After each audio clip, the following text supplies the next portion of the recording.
A Hells Angels hitman, not happy whatsoever. He is kind of peeved off, if you will. And it's all because that the parole board is paying too much attention to the victims. Go figure. My goodness. Plus, we got a good news story coming up as well. We'll be right back.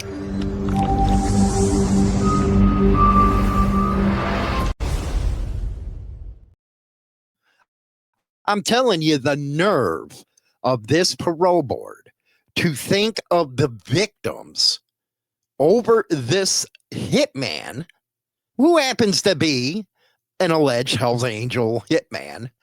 Don't know, never followed this story, but we'll see right now. Let's check it out. No, I don't want a Black Friday deal. Anyway, National Post, Chris Lambie, Hells Angels hitman. He complains Parole Board of Canada, damn, Canada of all places, man.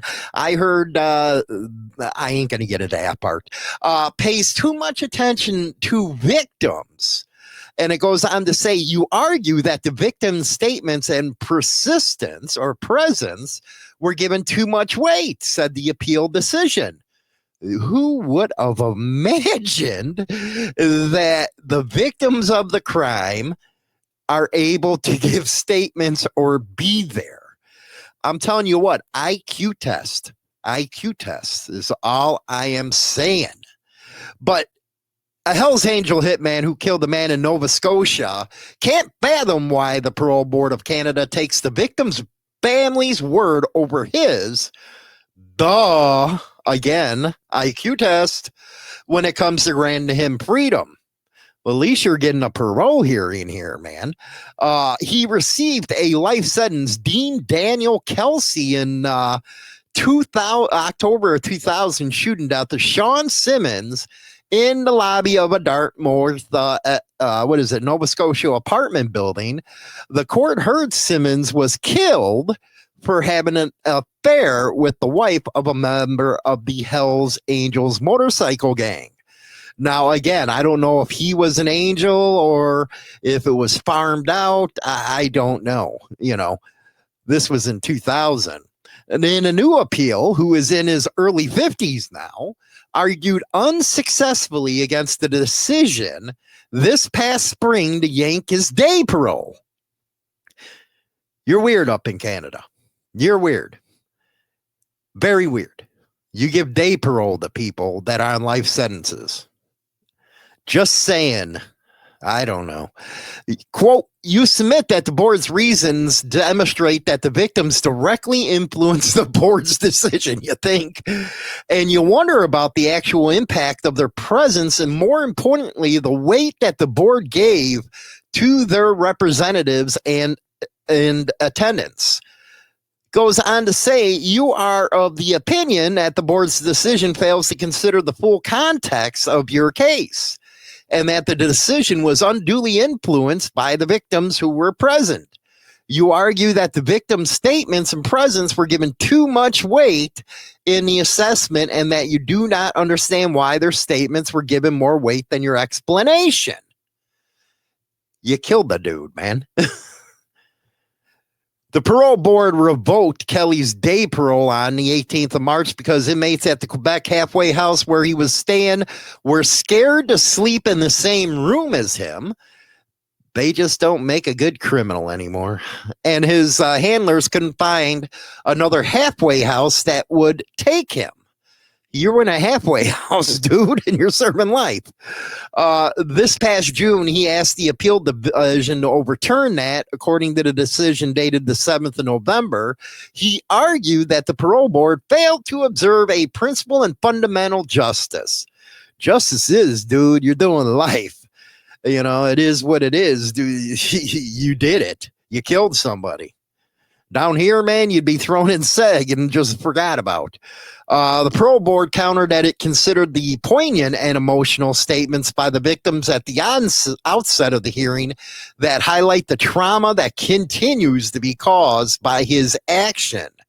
It noted that those are important, you think? Because they give a face to the consequences of the crime, and that the parole board is legally obligated to consider them. I'm telling you what, this world is batshit crazy, man, where they actually come out and have to give a statement for a reason why they considered a freaking statement by the families of the crime. Unbelievable up there. I thought we were crazy down here in the States. At his appeal, Kelsie called that a misperception from others, and he noted he'd never been double bunked before, and that caused adjustment issues. Now they're fighting over bunks.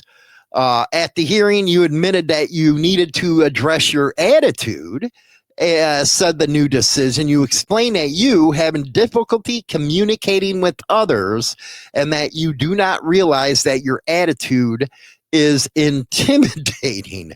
My God, are we like an Alice in Wonderland on this one? Holy cow, man. This is actually being fought up. I know the prison system's a lot different worldwide, but this is like ridiculous, man. Holy cow. And it keeps on going and going and going. But yeah, the hitman, according to the National Post, for a Hells Angel who shot somebody in 2000, he's not too happy with how things are going his way. I'm sorry, I can't stop laughing. Okay, let's get to the next one. Oh, this world's batshit crazy now. Sand Hills Sentinel, we got a good one here. A feel-good story about a Moore Coalition receives truckload of donations from the Wingman Motorcycle Club. There's a picture of the motorcycle club, the Wingmen, right there. The Moore County chapter of the Wingmen helped make the season merry and bright on Saturday when members delivered a full truckload, a whole full truckload of donations to the Sand Hills Moore Coalition for Human Care. The delivery kickstarted the coalition's holiday season and helped to fuel its busiest time of the year. Now, it was founded in 1986 by local churches, now includes support from 64 congregations, the United Way of Moore County businesses and civic groups. Its mission is to alleviate hunger and ease financial strains on struggling households. That is awesome right there. They gathered at Cox Double Eagle Harley Davidson in Pinehurst to collect last-minute donations before riding together to the coalition's food distribution center in Southern Pines. Way to go, Wingman, man. That's kick butt right there. It's going to be a good season, man. I love it this time of year when everybody's out there helping the less fortunate. Good stuff, guys. Good stuff. Anyway, don't forget to go over to HarleyLiberty.com. Oh, check out Gutbuster over there, man. And we got Mr. Magoo, the biker guru, giving off some biker philosophy over there. Check it out. Don't forget, buy the book, will ya? Come on, it's on Amazon. It's cheap. I made it cheap for you. Get it. Hey, everybody, don't forget to get your copy of Power and Betrayal, baby. It's available on Amazon right now. It is the latest book, man. My story of outlaw motorcycle club life. It's part of the Betrayal series. You can also get Brotherhood and Betrayal on Amazon. Go get your copy now and support the show. Rock on.